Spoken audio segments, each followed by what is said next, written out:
witch of time. The shadows that once lurked at the edges of my vision now consume everything.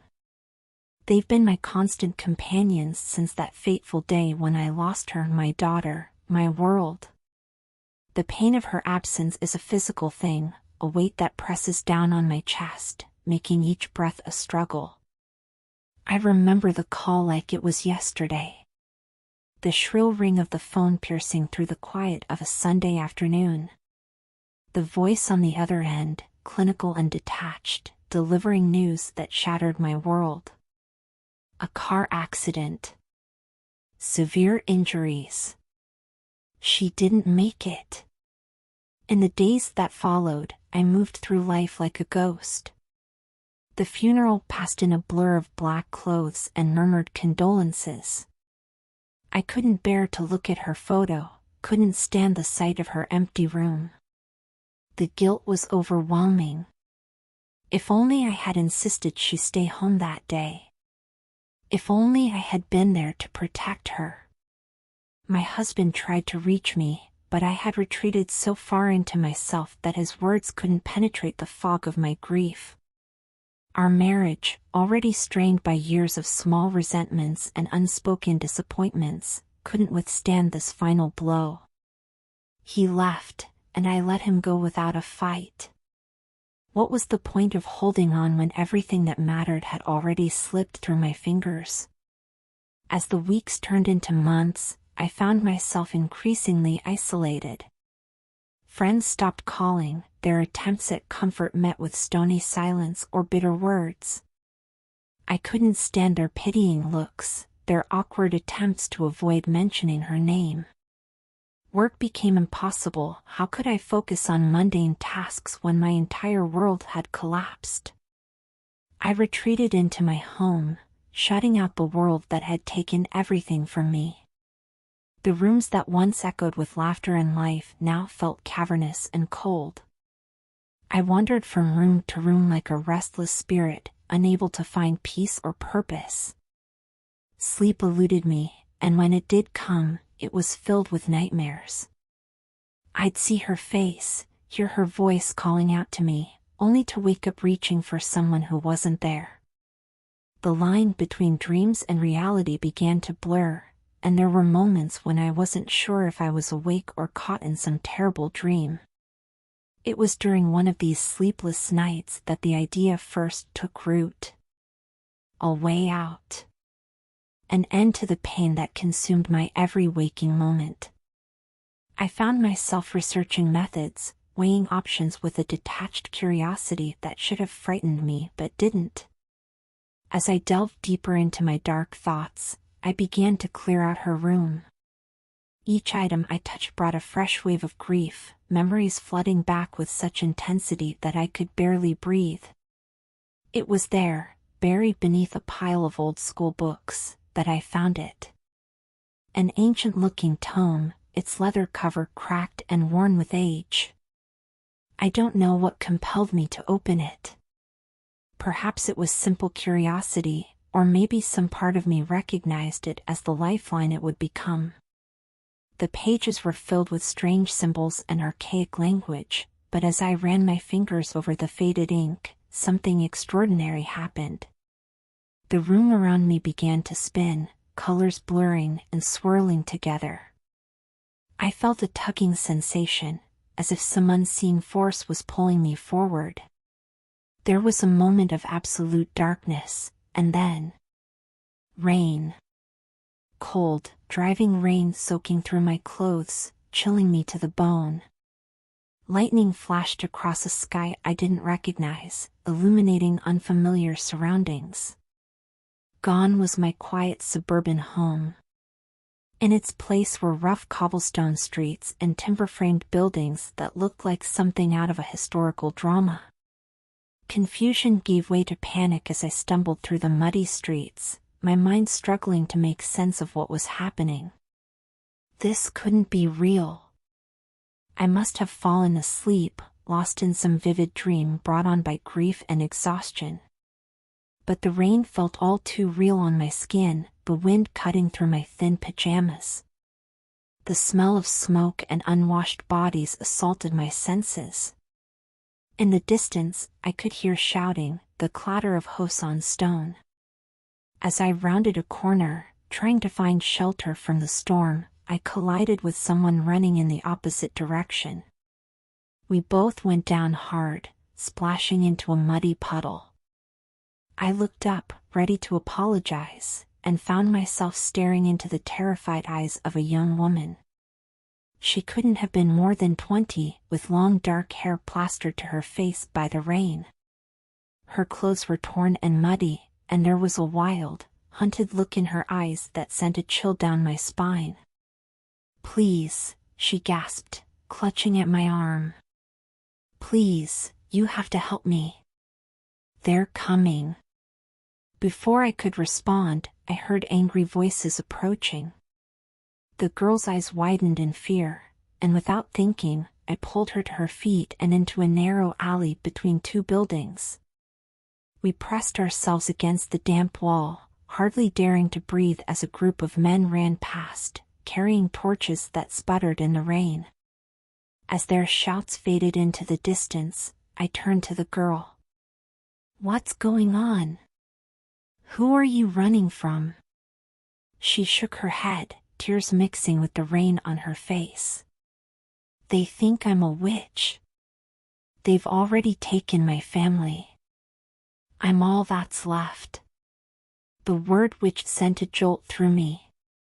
It couldn't be. And yet, as I looked around at the unfamiliar architecture, the primitive conditions, a wild, impossible thought began to form. "What year is it?" I asked, my voice barely above a whisper. She looked at me strangely, but answered. 1692, are you not from here?" The world seemed to tilt on its axis. 1692, somehow, impossibly, I had traveled over 300 years into the past. To a time of superstition, of witch hunts and burnings.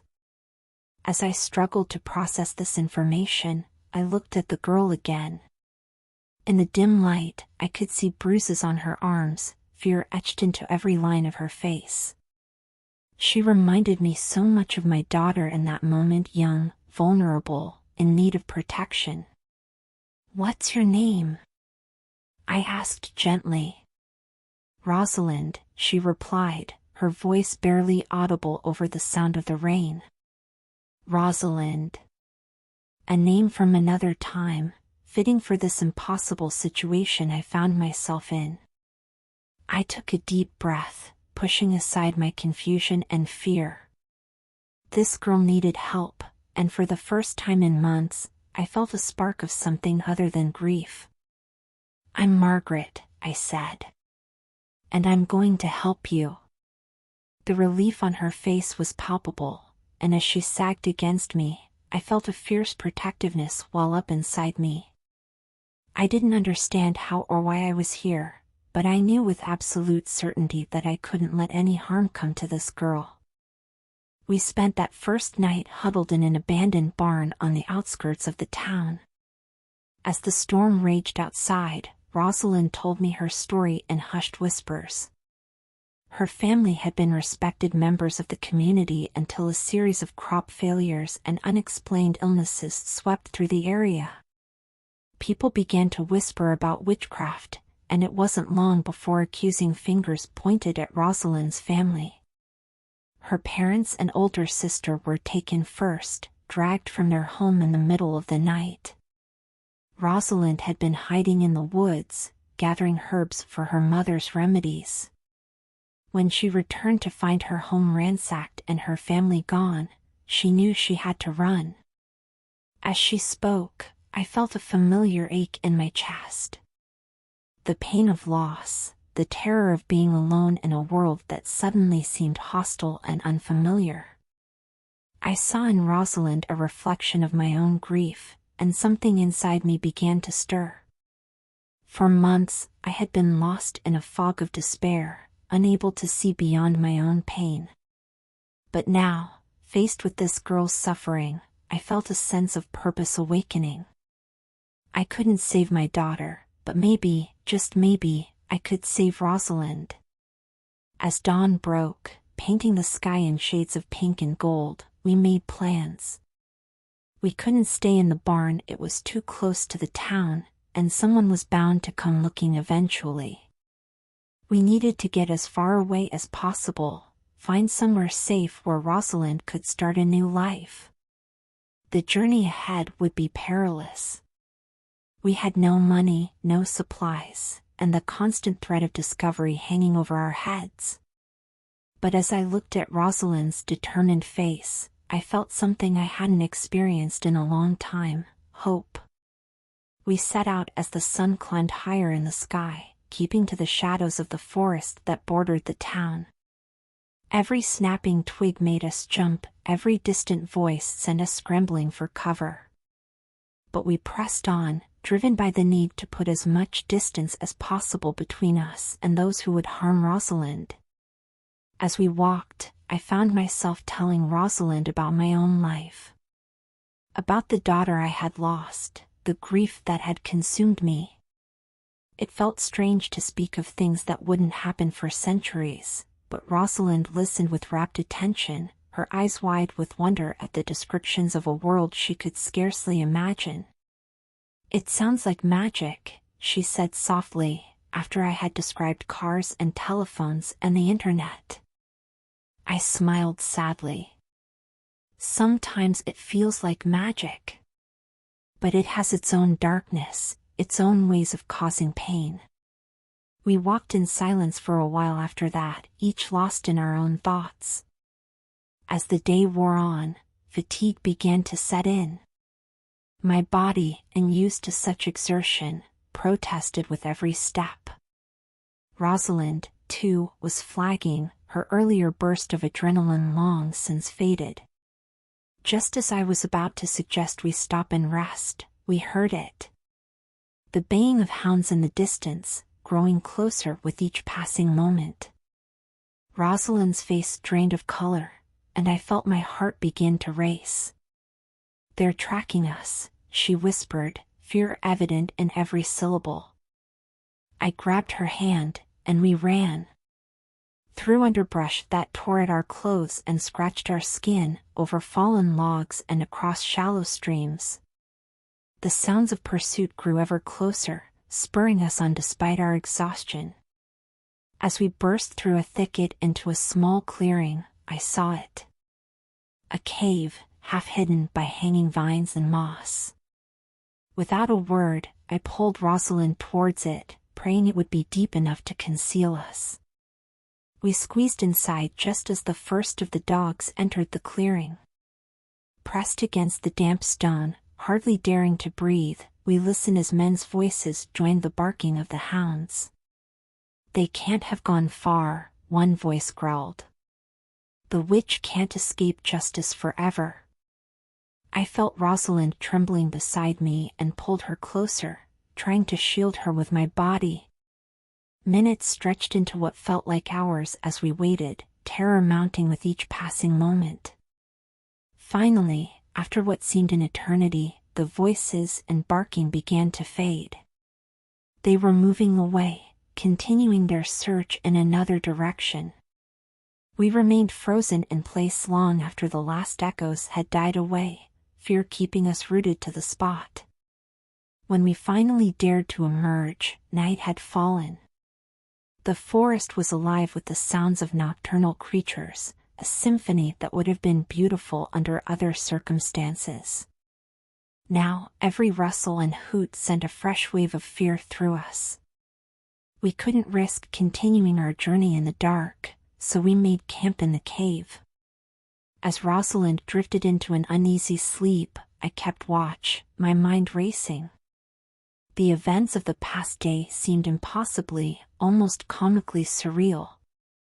Time travel, witch hunts, a desperate flight through the forest, it was like something out of a fever dream. And yet, as I looked at Rosalind's sleeping face, I knew it was all too real. This girl's life was in danger, and somehow, against all logic and reason, I had been brought here to help her. the weight of that responsibility settled over me like a cloak. For the first time since losing my daughter, I felt truly alive. The grief was still there, a constant ache in my chest, but it was no longer all-consuming. I had a purpose now, a reason to keep going. And as I sat there in that dark cave, listening to Rosalind's steady breathing, I made a silent vow. I would protect this girl with everything I had. I would find a way to ensure her safety, to give her the chance at life that had been so cruelly snatched away from my own daughter. And in doing so, maybe, just maybe, I could find a way to heal my own broken heart. As the first light of dawn began to filter into the cave, I gently shook Rosalind awake. We had a long journey ahead of us, and dangers I could scarcely imagine. But for the first time in months, I felt ready to face whatever challenges lay ahead. Together, we stepped out of the cave and into the uncertain future, leaving behind the shadows of our past and moving towards a glimmer of hope on the horizon. The forest seemed to breathe around us, a living entity with secrets whispered in the rustle of leaves and the creak of ancient branches. We had been on the move for days, Rosalind and I, two unlikely companions thrown together by fate and the inexplicable workings of time itself. Our flight from the witch hunters had left us exhausted, our nerves frayed to breaking point. Every shadow held potential danger, every unexpected sound a threat. But as we pushed deeper into the wilderness, the immediate fear of capture began to give way to more pressing concerns: hunger, thirst, and the ever-present chill that seemed to seep into our very bones. It was on our third night in the forest that I first noticed something unusual about Rosalind.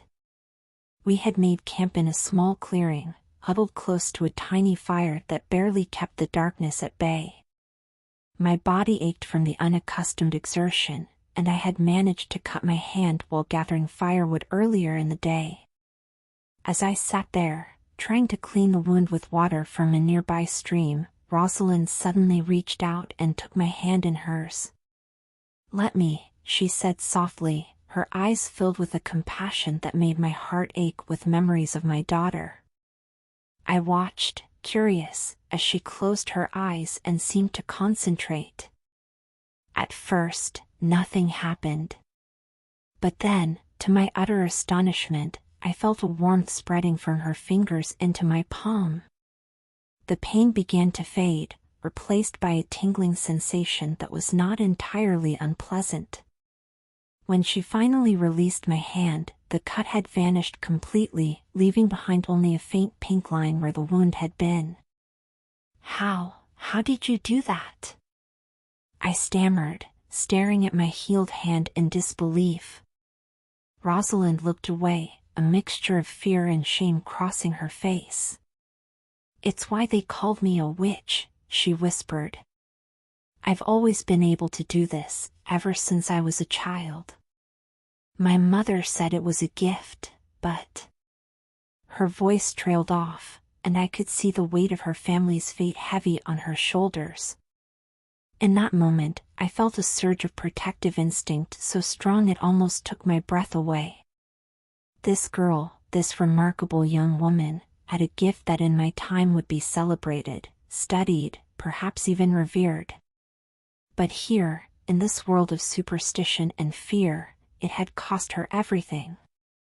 "Rosalind," I said gently, taking her hand in mine. "What you can do, it's not witchcraft. It's not evil. It's a gift, just like your mother said. And it's beautiful." She looked up at me then, her eyes shining with unshed tears. "You're not afraid of me?" I shook my head, smiling. "No, I'm not afraid. I'm in awe." From that night on, something changed between us.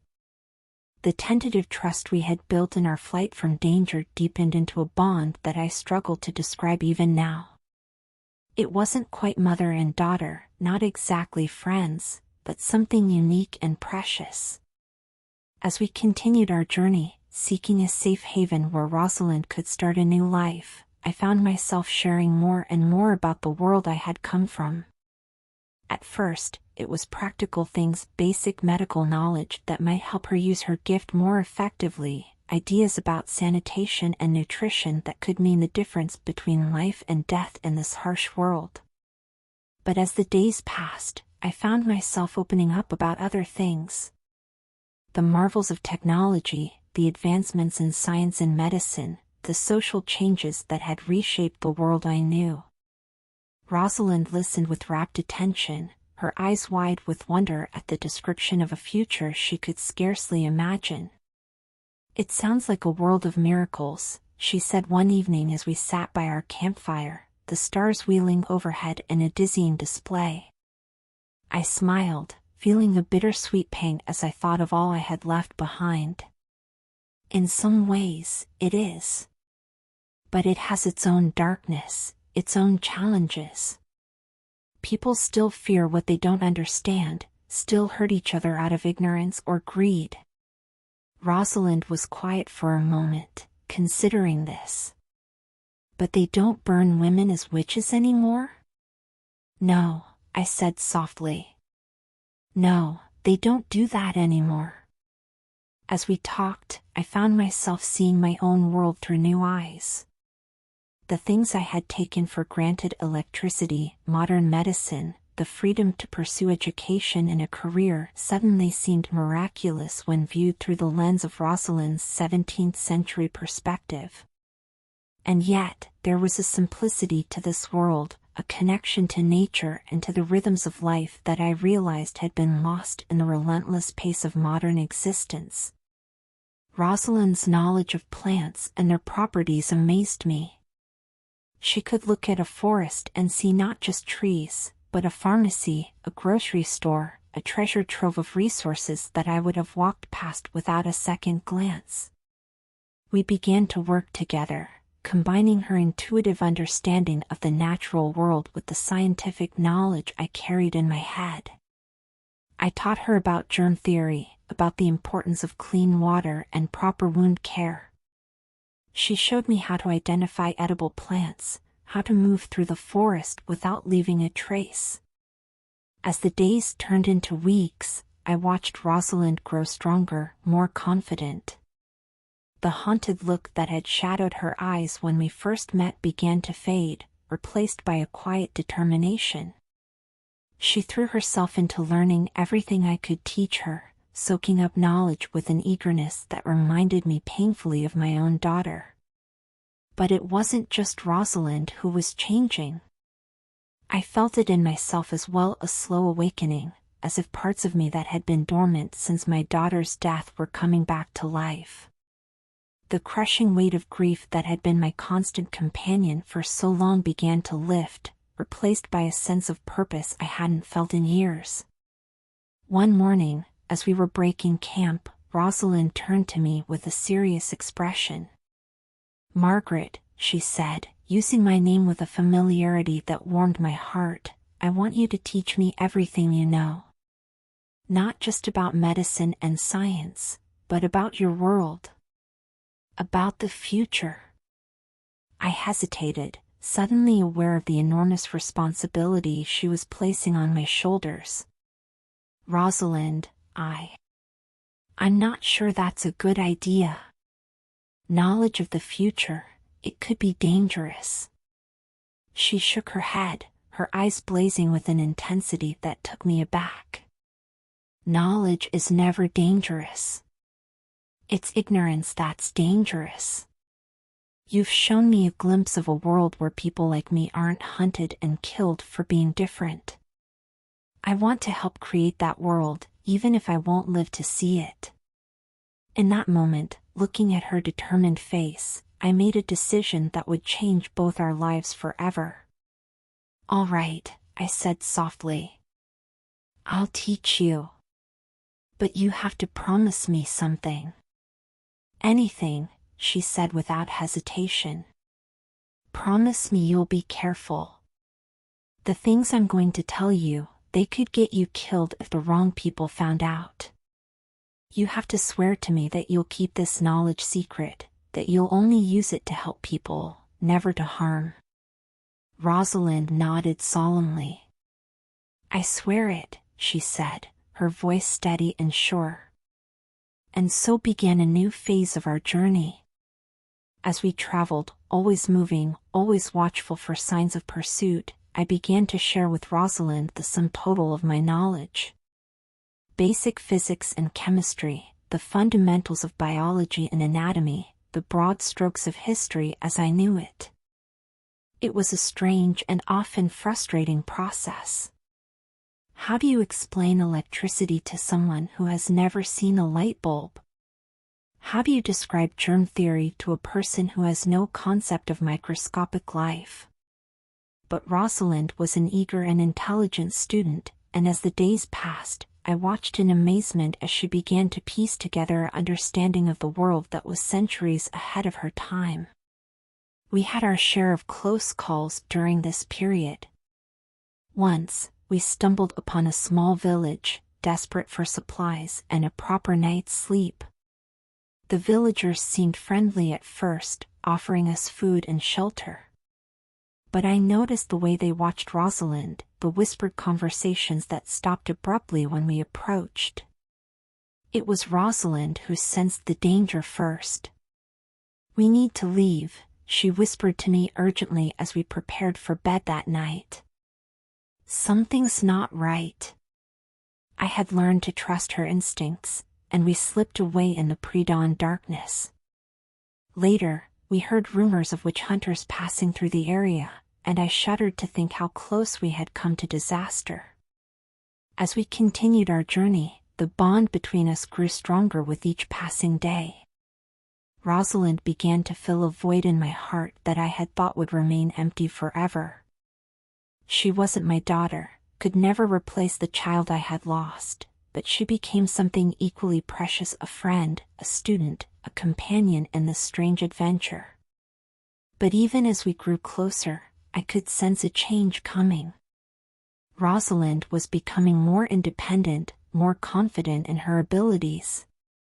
She spoke often of her dreams for the future, of using her knowledge and her gift to help others, to push back against the ignorance and superstition that had cost her family their lives. I knew, with a bittersweet ache in my heart, that the day would come when our paths would have to diverge. Rosalind belonged to this time, this world.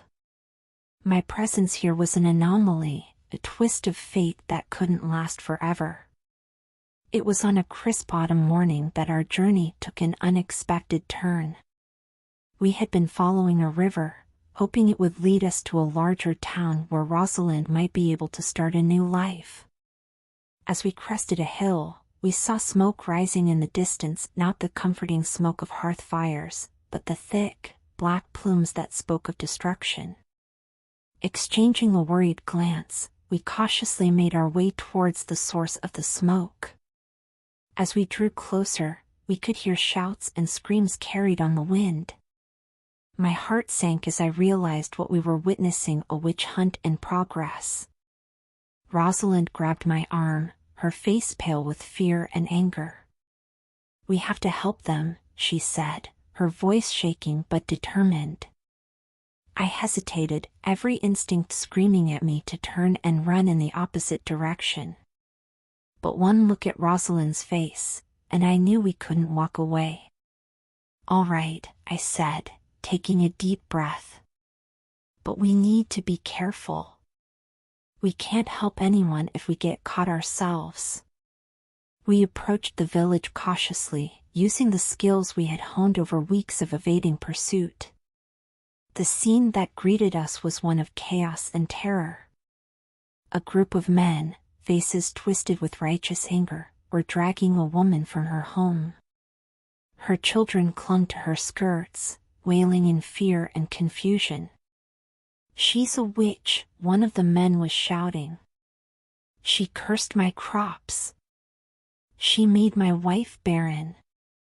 I felt Rosalind tense beside me, and I knew she was thinking of her own family, of the senseless accusations that had torn her world apart. Before I could stop her, she stepped out of our hiding place. "Stop," she cried, her voice ringing out over the crowd. "This woman is no witch." All eyes turned to us, and I felt a moment of pure terror. But Rosalind stood tall, her eyes blazing with a fierce determination. "I am a healer," she continued, her voice steady. "I have studied the ways of nature and the human body. What you call witchcraft is nothing more than knowledge and understanding." The crowd muttered, some looking uncertain, others angry. The man who had been shouting stepped forward, his face red with fury. "And who are you to tell us what is and isn't witchcraft? For all we know, you're a witch yourself." I saw the danger in his eyes and stepped forward, placing myself between Rosalind and the angry mob. "We're travelers," I said, trying to keep my voice calm and authoritative. "We've seen many things on our journey, including the damage that can be done by false accusations of witchcraft." For a tense moment, I thought the situation would explode into violence. But then, unexpectedly, an elderly woman pushed her way through the crowd. "Let them speak," she said, her voice cracked with age but filled with authority. "I want to hear what they have to say." And so, in the middle of that frightened, angry village, Rosalind and I found ourselves giving an impromptu lesson on basic medicine and science.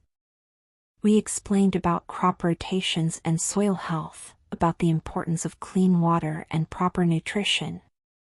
Rosalind demonstrated her healing abilities, carefully framing them in terms of herbal knowledge rather than any supernatural power. Slowly, almost imperceptibly, the mood of the crowd began to shift. The anger and fear gave way to curiosity, then to a tentative acceptance. The woman who had been accused of witchcraft was released, her accusers looking sheepish and uncertain. As the tension dissipated, the village elder approached us. "You have done us a great service today," she said, her rheumy eyes sharp with intelligence. "Please, stay with us a while. Share your knowledge. Help us understand." I looked at Rosalind, seeing the conflict in her eyes. This was an opportunity to make a real difference, to plant the seeds of change.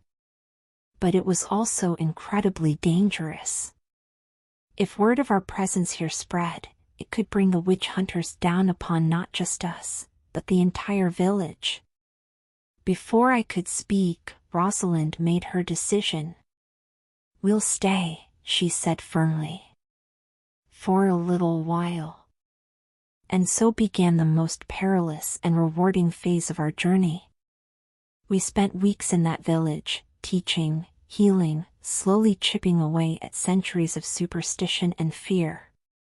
Rosalind flourished in this role, her natural compassion and her hard-won knowledge combining to make her a powerful force for change. I watched her with a mixture of pride and growing unease. She was becoming the person she was meant to be, a beacon of knowledge and hope in a dark time. But with each passing day, I could feel the pull of my own time growing stronger. I didn't belong here, in this world of candlelight and horse-drawn carts. My presence was an anomaly, a disruption in the fabric of time itself. It was on a moonlit night, as we sat talking by the village well, that Rosalind finally broached the subject we had both been avoiding.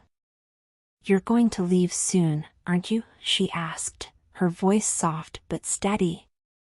I nodded, feeling a lump form in my throat. "I have to," I said. "This isn't my time, my world. I don't know how much longer I can stay without causing problems." Rosalind was quiet for a long moment, her face thoughtful in the silvery light. "I understand," she said finally. "But Margaret, I want you to know that you've given me more than just knowledge. You've given me hope. A purpose. I felt tears prick at my eyes and pulled her into a fierce hug. "You've given me something too," I whispered. "You've helped me remember who I am, who I can be. You've helped me heal." We spent the next few days making preparations.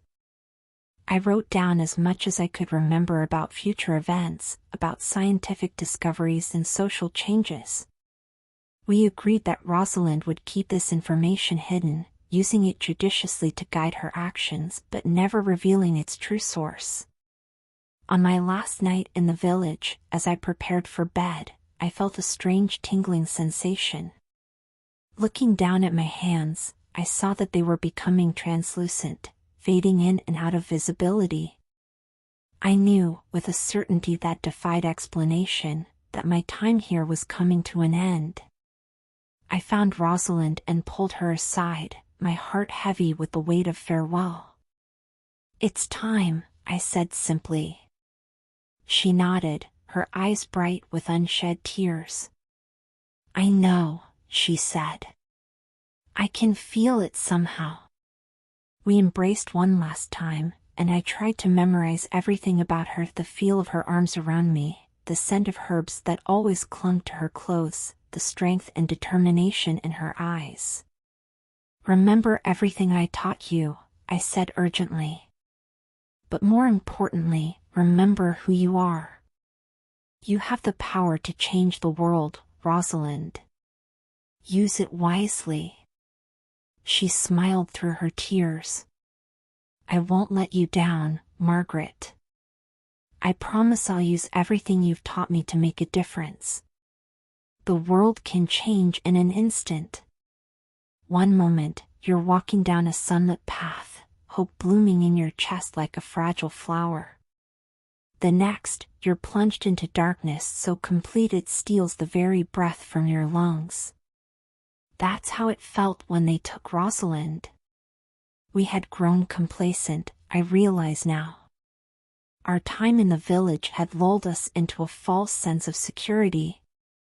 We thought we were making a difference, changing minds, planting seeds of knowledge that would grow into a forest of understanding. How naive we were. It happened on a crisp autumn morning. The air was sharp with the scent of fallen leaves and wood smoke, and Rosalind and I were gathering herbs on the outskirts of the village. She was laughing, her face alight with joy as she shared some bit of village gossip. I remember thinking how young she looked in that moment, how full of life and promise. Then came the shouts. The pounding of feet on hard-packed earth. Before we could react, we were surrounded by a group of men, their faces twisted with righteous anger and fear. "Witch!" they cried, pointing at Rosalind. "We've found the witch." I tried to step in front of her, to shield her with my body, but rough hands grabbed me, holding me back. I watched, helpless, as they seized Rosalind, binding her hands behind her back with coarse rope. "No!" I screamed, struggling against my captors. "She's not a witch. She's a healer, a teacher." But my words fell on deaf ears. They dragged Rosalind away, her eyes wide with terror as she looked back at me. I'll never forget the look on her face, a mixture of fear and resignation, as if she had always known it would come to this. I was brought to the village square, where a crowd had gathered. The air was thick with tension, fear and excitement mingling in equal measure. I saw faces I recognized, people we had helped, people we had taught. But there was no recognition in their eyes now, only suspicion and barely contained violence. They brought Rosalind out, and my heart clenched at the sight of her. Her clothes were torn, her hair tangled. There was a bruise blooming on her cheek, and I felt a surge of rage so intense it nearly choked me. A man stepped forward, the village magistrate, I realized. His face was grave as he addressed the crowd. "We have among us a witch," he intoned, his voice carrying across the square. She has been seen performing unnatural acts, speaking of things no mortal should know. I wanted to scream, to tell them how wrong they were. But as I opened my mouth, I felt a hand clamp down on my shoulder. "Speak, and you'll join her," a gruff voice whispered in my ear. And so I watched, silent and horrified, as they began their interrogation of Rosalind. The questions came fast and furious, each more absurd than the last. Had she consorted with the devil? Had she cursed the village's crops? Had she poisoned the well? Rosalind denied each accusation, her voice growing hoarser with each passing hour. But her denials only seemed to fuel their anger. They brought out implements of torture, devices I had only read about in history books, never imagining I would see them used in front of me. I closed my eyes, unable to watch, but I couldn't block out the sounds. Rosalind's screams tore through me like physical blows. Each cry was a knife in my heart, a reminder of my failure to protect her. Hours passed. The sun climbed high in the sky, then began its descent. Still, the interrogation continued. I lost track of time, lost in a haze of horror and guilt. It was only when Rosalind's voice faded to a hoarse whisper that they finally stopped. I opened my eyes to see her slumped in the chair they had tied her to, her head hanging limply. "Take her to the dungeon," the magistrate ordered. "We'll continue tomorrow." As they untied her, Rosalind's eyes met mine. Despite everything she had endured, I saw a flicker of determination in her gaze. She was still fighting. That night, as I lay sleepless in the small room where they were holding me, I made a decision. I couldn't stand by and watch them destroy Rosalind. I had to do something, even if it meant sacrificing myself. When morning came, I demanded to speak to the magistrate. He came to my room, his face a mask of stern authority. "I have a confession to make," I said, my voice steadier than I felt. "I am the witch you seek, not Rosalind. She is innocent. I have been using her, manipulating her with my evil powers." The magistrate's eyes widened in surprise, then narrowed with suspicion. "Why should we believe you?" he asked. I took a deep breath, steeling myself for what I was about to do. "Because I can prove it," I said. And then, drawing on every scrap of scientific knowledge I possessed, I began to perform magic. I used simple chemical reactions to create smoke and changes in color. I described future events in vague terms that could be interpreted as prophecy. I spoke of germs and atoms, concepts so far beyond their understanding that they could only be seen as witchcraft. By the time I finished, the magistrate's face was pale with fear and awe. "Lock her up," he ordered his men. "And bring the other girl. We need to question her again." They threw me into a dank, dark cell deep beneath the village. The air was thick with the smell of mold and human misery.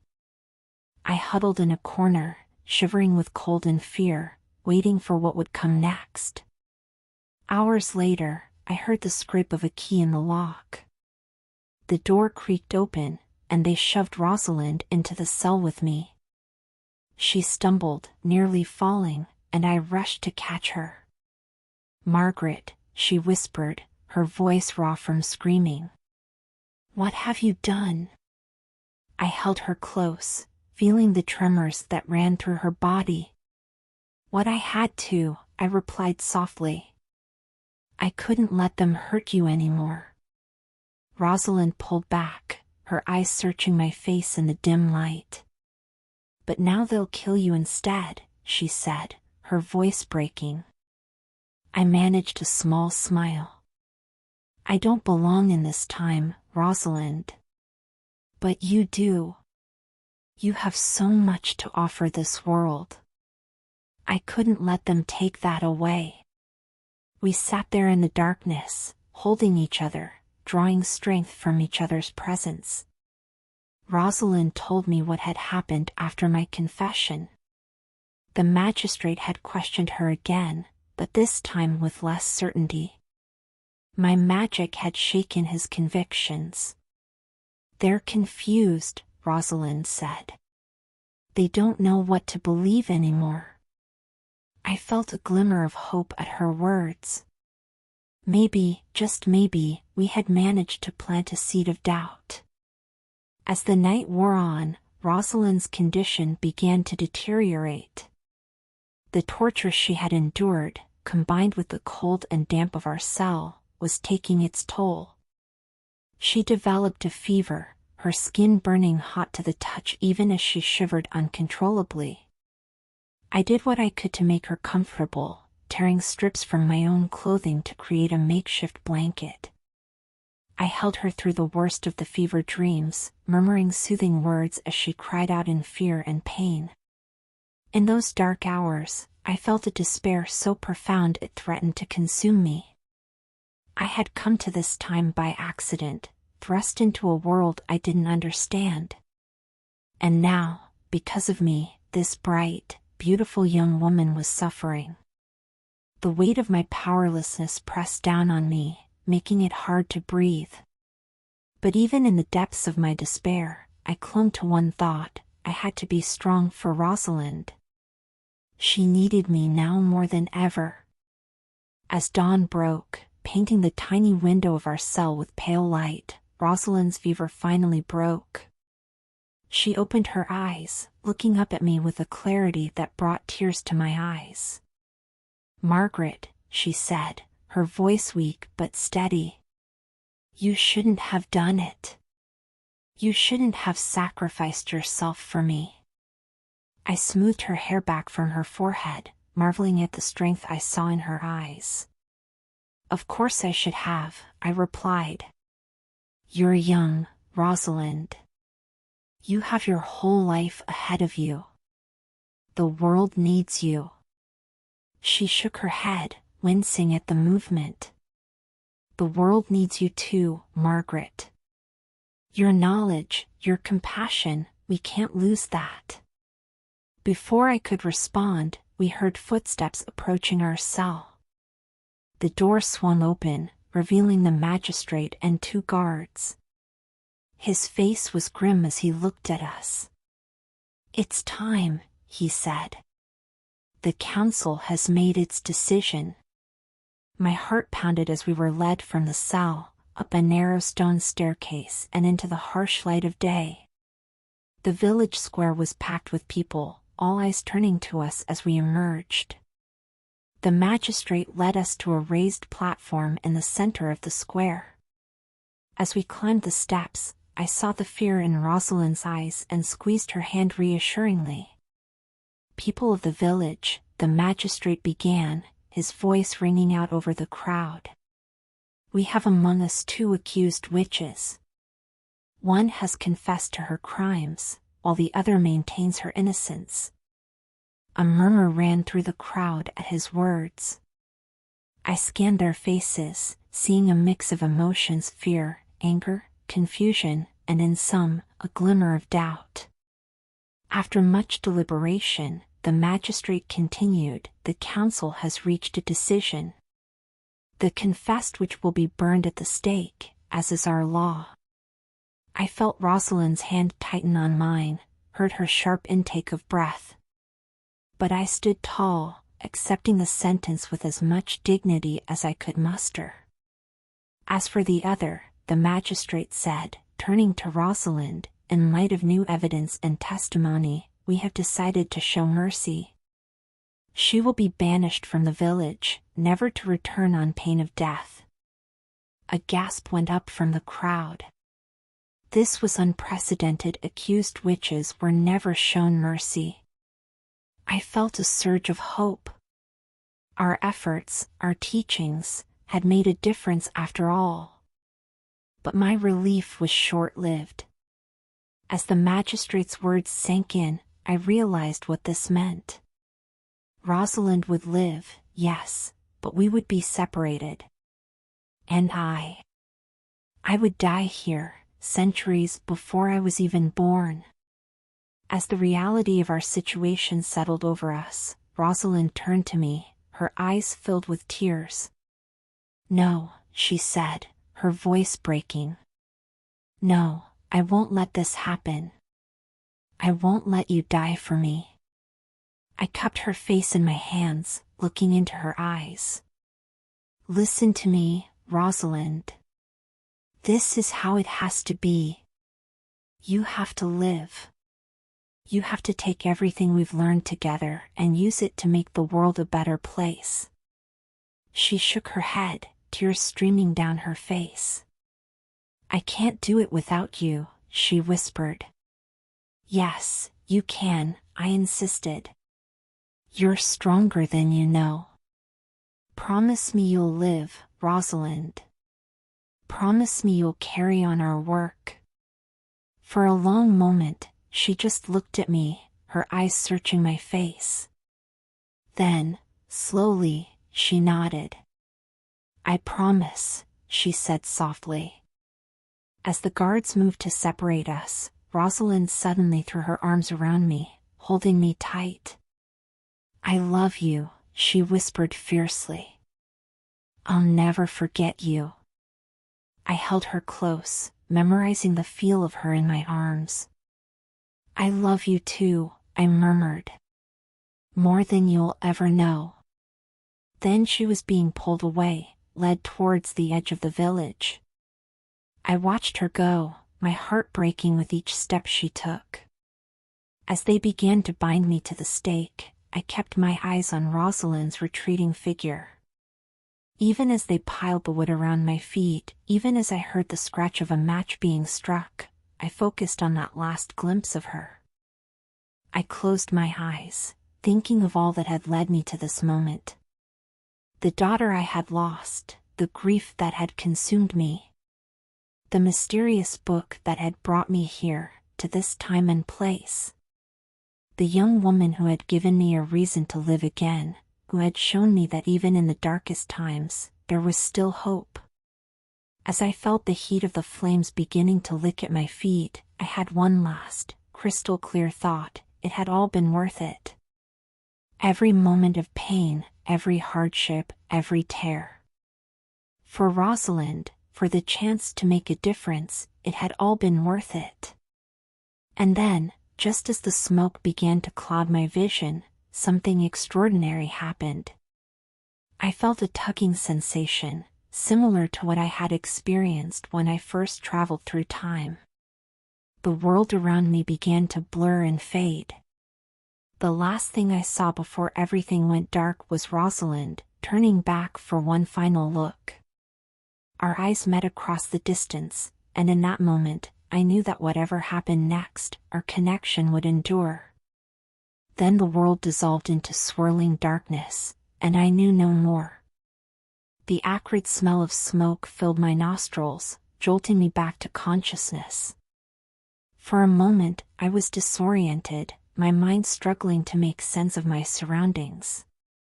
Then, with a rush of horror, it all came flooding back. The trial, the confession, the sentence. I was on the pyre, about to be burned as a witch. The heat was intense, the flames licking at my feet. I could hear the crackle of burning wood, the murmur of the crowd gathered to watch. Fear gripped my heart, but it wasn't fear for myself. My thoughts were only of Rosalind. Had she made it to safety? Would she be able to build a new life, free from the shadow of suspicion that had haunted her? As I struggled against my bonds, trying to catch a glimpse of anything beyond the wall of flames, I heard a commotion in the crowd. Shouts of surprise and alarm rose above the roar of the fire. And then, like an answer to an unspoken prayer, I heard her voice. "Stop. Please, stop this madness. Rosalind. She had come back. My heart soared even as dread filled my stomach. What was she doing here? She was supposed to be far away, safe from this nightmare. Through the smoke and flames, I saw her pushing her way through the crowd. Her face was streaked with dirt and tears, her hair wild, but her eyes blazed with a determination that took my breath away.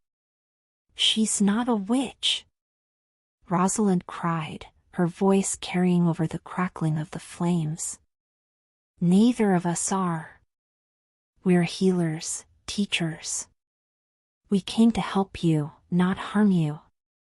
I wanted to call out to her, to tell her to run, to save herself. But the smoke was thick in my lungs, and I could barely breathe, let alone speak. Rosalind had reached the edge of the pyre now. I could see the anguish on her face as she took in the sight of me bound to the stake, the flames creeping ever closer. "Please," she begged the crowd, "listen to me. Everything we've taught you, everything we've done, it was to help. To heal. Is that the act of a witch?" For a moment, it seemed as though her words were having an effect. I saw uncertainty flicker across some faces in the crowd. But then someone shouted, "Don't listen to her. She's bewitching us even now." Chaos erupted. Some people surged forward, whether to help or hinder I couldn't tell. Others backed away, fear evident on their faces. And through it all, Rosalind kept pushing forward, her eyes locked on mine. "I'm coming, Margaret," she called. "Hold on."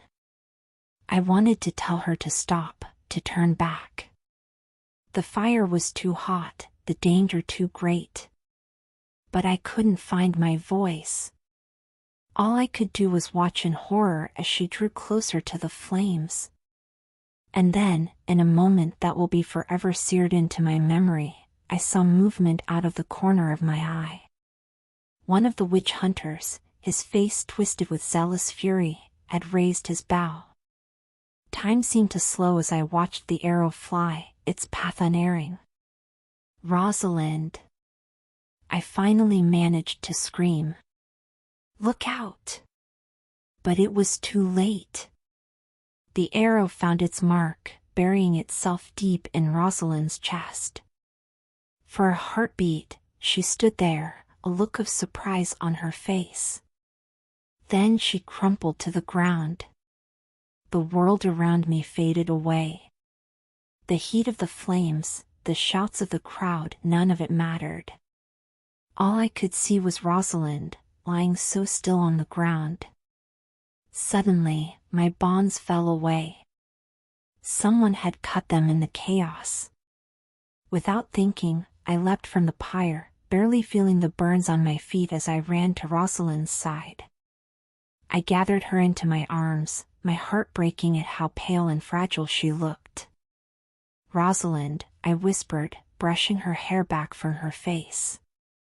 "Oh, my dear, brave girl. Why did you come back?" Her eyes fluttered open, focusing on my face with effort. "I couldn't let them hurt you," she gasped, her voice weak. "You're all I have, Margaret. You're like the mother I lost." Tears streamed down my face as I held her close. "And you're the daughter I never thought I'd have again," I said, my voice choked with emotion. "Oh, Rosalind. My sweet, courageous Rosalind." She managed a small smile, though I could see the pain in her eyes. Tell me again about the future," she whispered. "About the world you come from." I swallowed hard, trying to steady my voice. "It's a world of wonders, Rosalind," I began, stroking her hair gently. "A world where knowledge is celebrated, not feared. Where women can be doctors and scientists and leaders." As I spoke, painting a picture of a future she would never see. I watched the tension slowly ease from Rosalind's face. Her breathing, which had been labored and painful, began to slow and even out. "There are machines that can fly through the air like birds," I continued, my voice trembling. "Great metal ships that sail under the sea.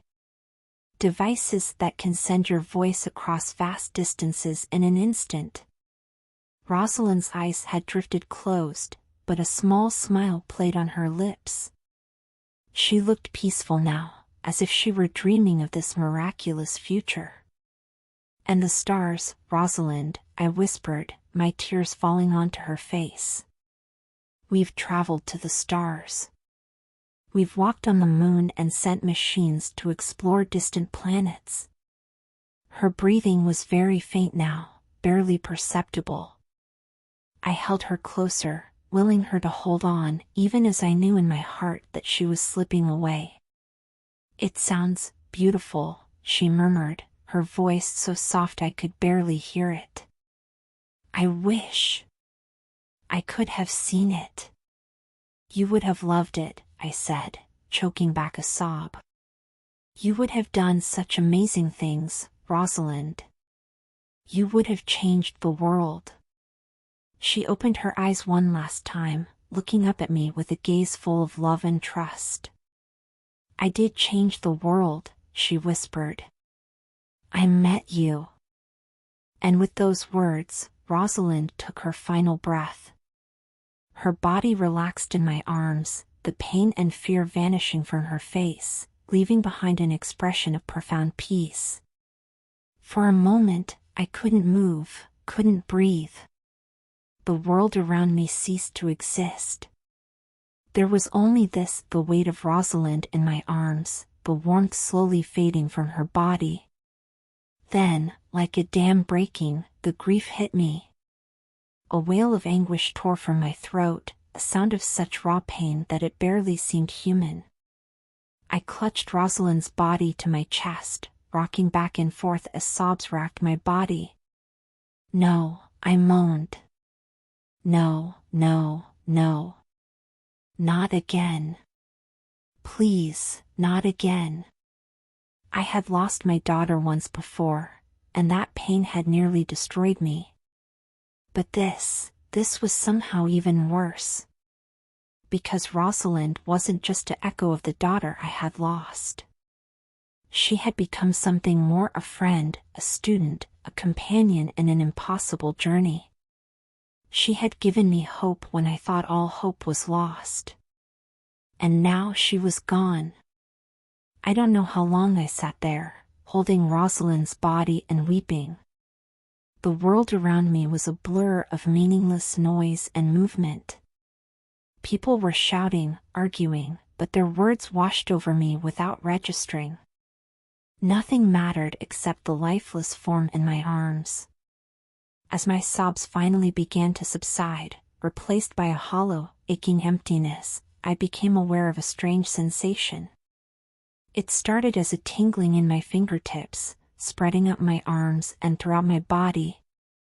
The world around me began to shimmer and blur, colors running together like wet paint. I recognized this feeling. It was the same sensation I had experienced when I first traveled through time. But this time, instead of fear or confusion, I felt only a profound relief. Let it take me, I thought. Let it take me away from this place of pain and loss. As the world began to dissolve around me, I looked down at Rosalind's face one last time. Even in death, she was beautiful.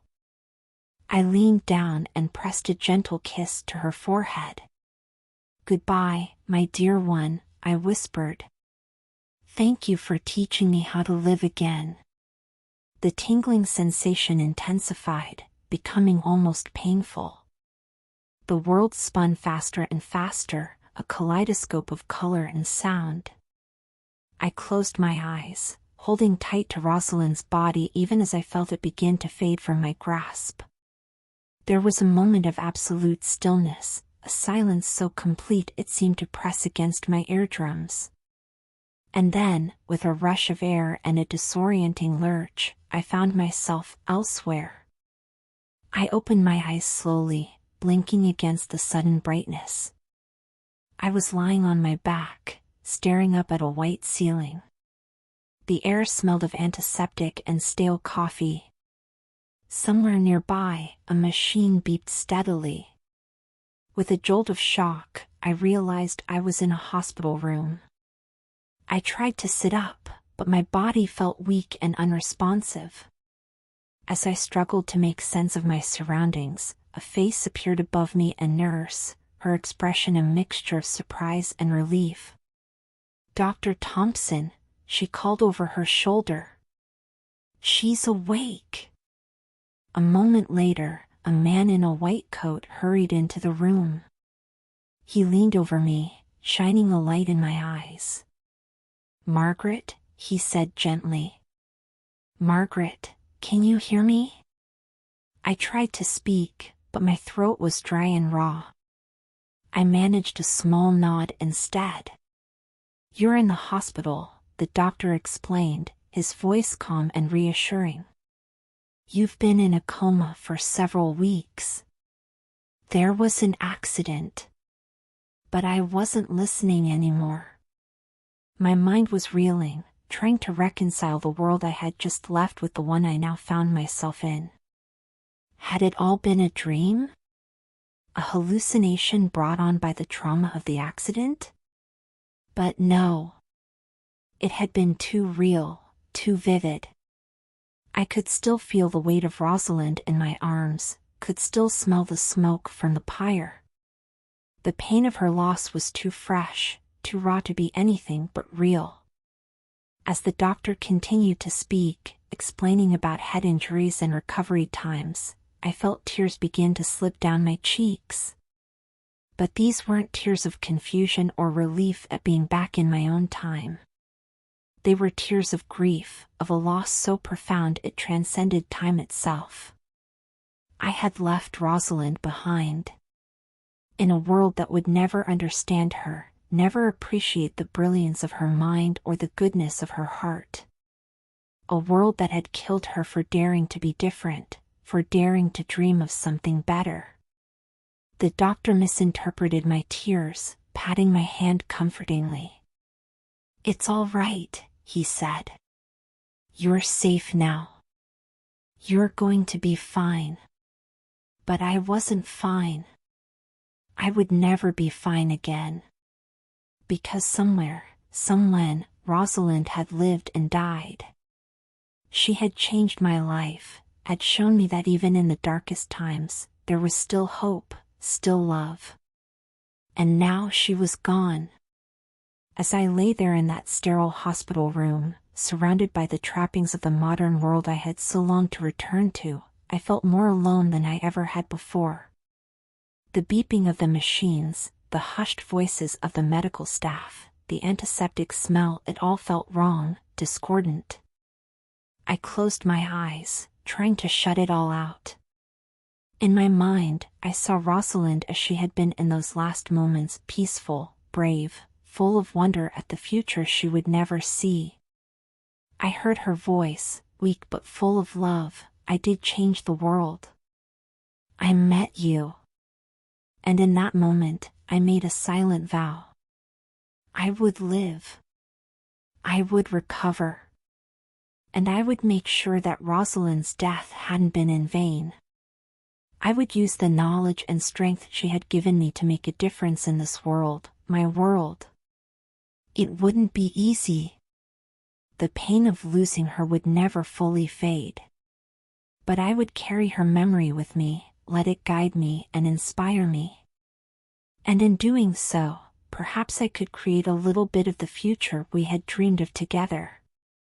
As I drifted off to sleep, exhausted by the emotional turmoil, I thought I felt a gentle touch on my cheek. For just a moment, I caught a whiff of herbs and wood smoke, heard the echo of a beloved voice. "Sleep now, Margaret," it seemed to say. "Rest. And when you wake, remember. Remember and live." And so I slept, tears drang on my cheeks, my heart heavy with loss but also, somehow, lightened by the love I had found and lost across the centuries. Whatever came next, whatever challenges this world held for me, I would face them with Rosalind's courage in my heart and her memory as my guiding star. The walls of the psychiatric ward closed in around me, a stark white prison that held my body captive while my mind wandered through time. Days blurred into nights, and reality became a shifting, unreliable thing. I couldn't trust my own senses anymore.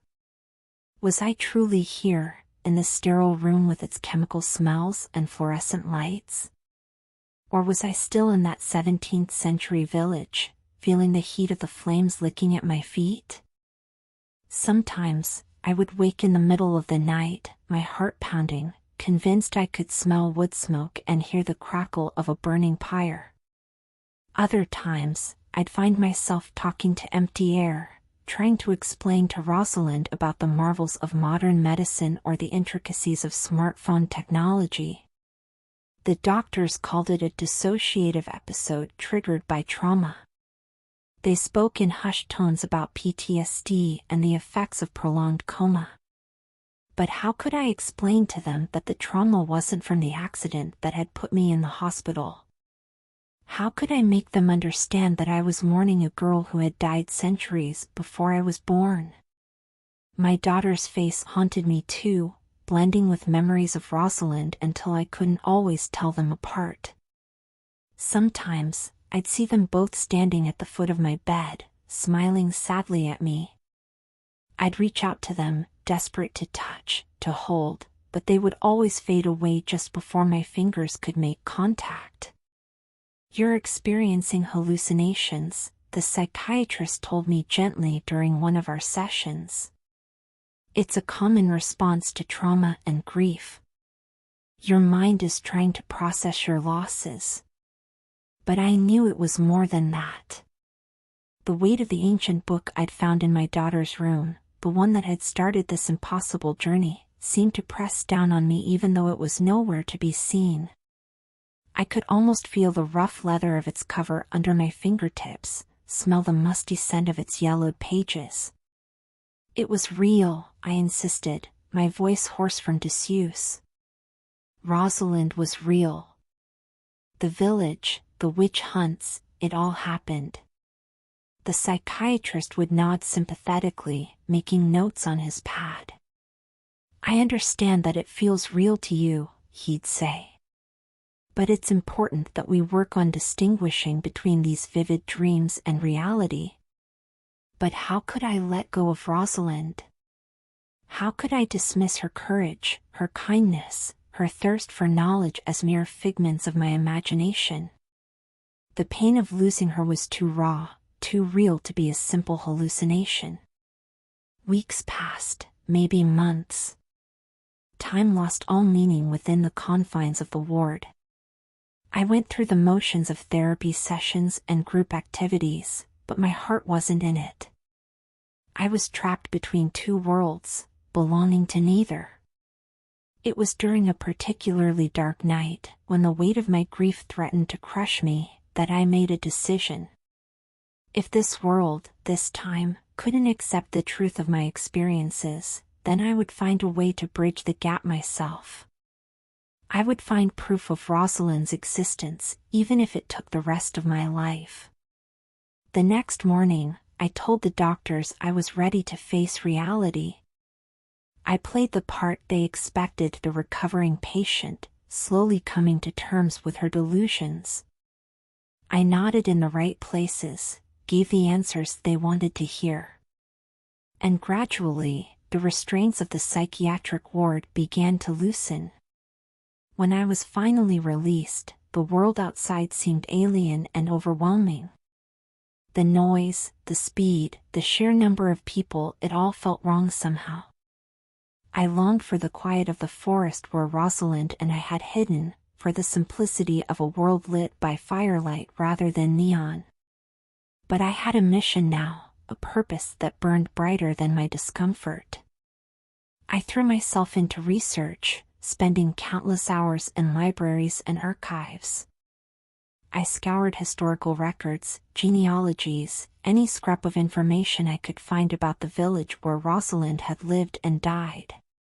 It wasn't easy. Records from that time were spotty at best, and many had been lost to fire, flood, or simple neglect over the centuries. But I refused to give up. Rosalind deserved to be remembered, to have her story told. Months of searching yielded little fruit. I began to doubt myself again. What if the doctors had been right?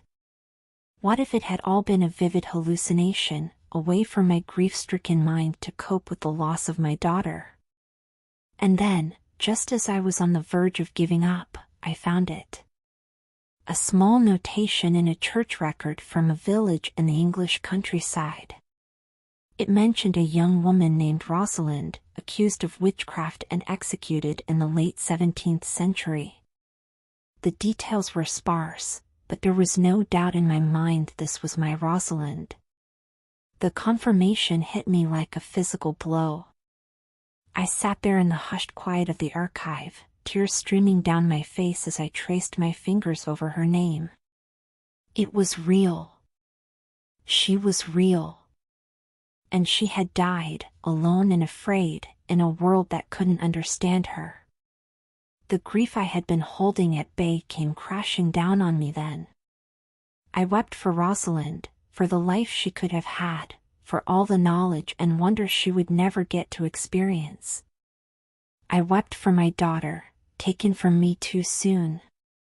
And I wept for myself, for the woman I had been before all of this, and the woman I had become. But as the storm of emotion passed, I felt something else stirring within me. A sense of purpose, of responsibility. Rosalind's story deserved to be told. Not just hers, but the stories of all the women like her throughout history, bright, curious minds snuffed out by fear and ignorance. I began to write. At first, it was just notes, fragments of memories and impressions. But soon, the words began to flow more freely. I wrote about Rosalind's courage, her kindness, her insatiable curiosity about the world around her. I wrote about the village, about the fear and suspicion that could turn neighbors against each other. And I wrote about the future, the world I had come from, the world Rosalind had dreamed of but never got to see. I wove together past and present, fact and feeling, creating a tapestry of words that honored not just Rosalind, but all the women throughout history who had been silenced, persecuted, or forgotten. The book took shape slowly, each word carefully chosen, each sentence crafted to capture the truth of my experiences. It was a labor of love, a memorial not just to Rosalind, but to my daughter as well.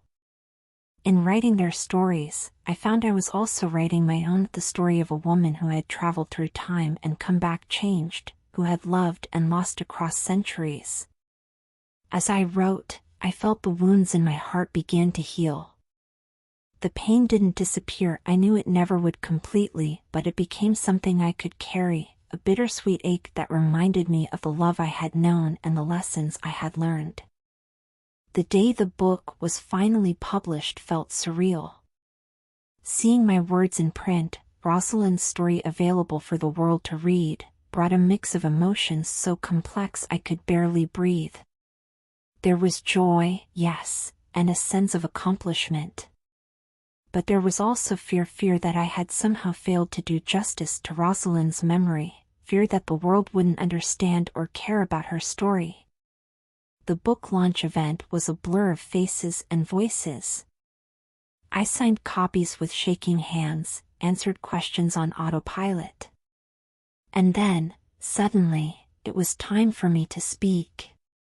As I stood at the podium, looking out over the sea of expectant faces, I felt a moment of panic.